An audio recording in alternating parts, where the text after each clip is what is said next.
سورہ حشر سورت نمبر 59۔ شروع کرتا ہوں اللہ تعالیٰ کے نام سے جو بڑا مہربان نہایت رحم والا ہے۔ آسمانوں اور زمین کی ہر چیز اللہ تعالیٰ کی پاکی بیان کرتی ہے اور وہ غالب باحکمت ہے۔ وہی ہے جس نے اہل کتاب میں سے کافروں کو ان کے گھروں سے پہلے حشر کے وقت نکالا۔ تمہارا گمان بھی نہ تھا کہ وہ نکلیں گے، اور وہ خود بھی سمجھ رہے تھے کہ ان کے سنگین قلعے انہیں اللہ کے عذاب سے بچا لیں گے، بس ان پر اللہ کا عذاب ایسی جگہ سے آ پڑا کہ انہیں گمان بھی نہ تھا، اور ان کے دلوں میں اللہ نے روب ڈال دیا۔ وہ اپنے گھروں کو اپنے ہی ہاتھوں اجاڑ رہے تھے اور مسلمانوں کے ہاتھوں برباد کروا رہے تھے۔ پس اے آنکھوں والو عبرت حاصل کرو، اور اگر اللہ تعالیٰ نے ان پر جلا وطنی کو مقرر نہ کر دیا ہوتا تو یقیناً انہیں دنیا ہی میں عذاب دیتا، اور آخرت میں تو ان کے لیے آگ کا عذاب ہے ہی۔ یہ اس لیے کہ انہوں نے اللہ تعالیٰ کی اور اس کے رسول کی مخالفت کی، اور جو بھی اللہ کی مخالفت کرے گا تو اللہ تعالیٰ بھی سخت عذاب کرنے والا ہے۔ تم نے کھجوروں کے جو درخت کاٹ ڈالے یا جنہیں تم نے ان کی جڑوں پر باقی رہنے دیا، یہ سب اللہ تعالیٰ کے فرمان سے تھا، اور اس لیے بھی کہ فاسقوں کو اللہ تعالیٰ رسوا کرے۔ اور ان کا جو مال اللہ تعالیٰ نے اپنے رسول کے ہاتھ لگایا ہے، جس پر نہ تو تم اپنے گھوڑے دوڑائے ہیں اور نہ اونٹ، بلکہ اللہ تعالیٰ اپنے رسول کو جس پر چاہے غالب کر دیتا ہے، اور اللہ تعالیٰ ہر چیز پر قادر ہے۔ بستیوں والوں کا جو مال اللہ تعالیٰ تمہارے لڑے بھیڑے بغیر اپنے رسول کے ہاتھ لگائے وہ اللہ کا ہے، اور رسول کا اور قرابت والوں کا اور یتیموں مسکینوں کا اور مسافروں کا، تاکہ تمہارے دولت مندوں کے ہاتھوں میں ہی یہ مال گردش کرتا نہ رہ جائے، اور تمہیں جو کچھ رسول دے لے لو، اور جس سے روکے رک جاؤ، اور اللہ تعالیٰ سے ڈرتے رہا کرو، یقیناً اللہ تعالیٰ سخت عذاب والا ہے۔ فی کا مال ان مہاجر مسکینوں کے لیے ہے جو اپنے گھروں سے اور اپنے مالوں سے نکال دیے گئے ہیں، وہ اللہ کے فضل اور اس کی رضامندی کے طلبگار ہیں، اور اللہ تعالیٰ کی اور اس کے رسول کی مدد کرتے ہیں،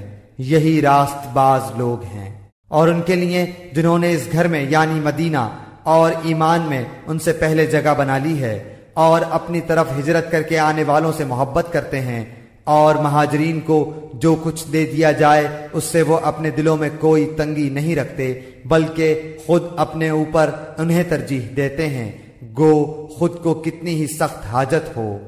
بات یہ ہے کہ جو بھی اپنے نفس کے بخل سے بچایا گیا وہی کامیاب اور بامراد ہے۔ اور ان کے لیے جو ان کے بعد آئیں جو کہیں گے کہ اے ہمارے پروردگار ہمیں بخش دے، اور ہمارے ان بھائیوں کو بھی جو ہم سے پہلے ایمان لا چکے ہیں، اور ایمانداروں کی طرف سے ہمارے دل میں کینہ اور دشمنی نہ ڈال، اے ہمارے رب بے شک تو شفقت و مہربانی کرنے والا ہے۔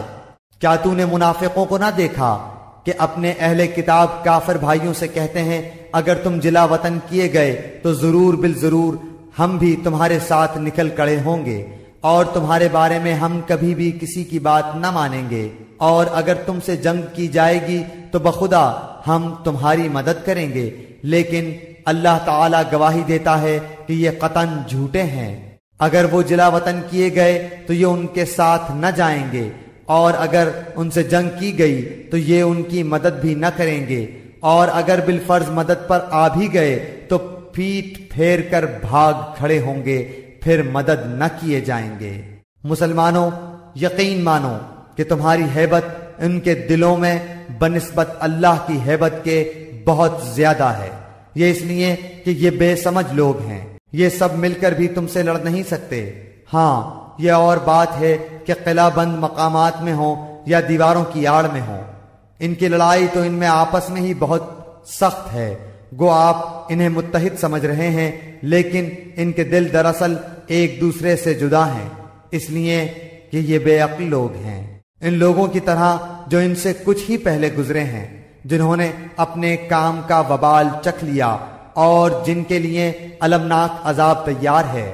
شیطان کی طرح کہ اس نے انسان سے کہا کفر کر، جب وہ کفر کر چکا تو کہنے لگا میں تو تجھ سے بری ہوں، میں تو اللہ رب العالمین سے ڈرتا ہوں۔ پس دونوں کا انجام یہ ہوا کہ آتش دوزخ میں ہمیشہ کے لیے گئے اور ظالموں کی یہی سزا ہے۔ اے ایمان والو، اللہ سے ڈرتے رہو اور ہر شخص دیکھ بھال لے کہ کل قیامت کے واسطے اس نے اعمال کا کیا ذخیرہ بھیجا ہے، اور ہر وقت اللہ سے ڈرتے رہو، اللہ تمہارے سب اعمال سے باخبر ہے۔ اور تم ان لوگوں کی طرح مت ہو جانا جنہوں نے اللہ کے احکام کو بھلا دیا تو اللہ نے بھی انہیں اپنی جانوں سے غافل کر دیا، اور ایسے ہی لوگ نافرمان فاسق ہوتے ہیں۔ اہل نار اور اہل جنت باہم برابر نہیں، جو اہل جنت ہیں وہی کامیاب ہیں اور جو اہل نار ہیں وہ ناکام ہیں۔ اگر ہم اس قرآن کو کسی پہاڑ پر اتارتے تو دیکھتا کہ خوف الہی سے وہ پست ہو کر ٹکڑے ٹکڑے ہو جاتا۔ ہم ان مثالوں کو لوگوں کے سامنے بیان کرتے ہیں تاکہ وہ غور و فکر کریں۔ وہی اللہ ہے جس کے سوا کوئی معبود نہیں، چھپے کھلے کا جاننے والا، مہربان اور رحم کرنے والا۔ وہی اللہ ہے جس کے سوا کوئی معبود نہیں، بادشاہ نہایت پاک، سب عیبوں سے صاف، امن دینے والا، نگہبان، غالب زور آور اور بڑائی والا۔ پاک ہے اللہ ان چیزوں سے جنہیں یہ اس کا شریک بناتے ہیں۔ وہی اللہ ہے پیدا کرنے والا، وجود بخشنے والا، صورت بنانے والا، اسی کے لیے نہایت اچھے نام ہیں۔ ہر چیز خواہ وہ آسمانوں میں ہو خواہ زمین میں ہو اس کی پاکی بیان کرتی ہے، اور وہی غالب حکمت والا ہے۔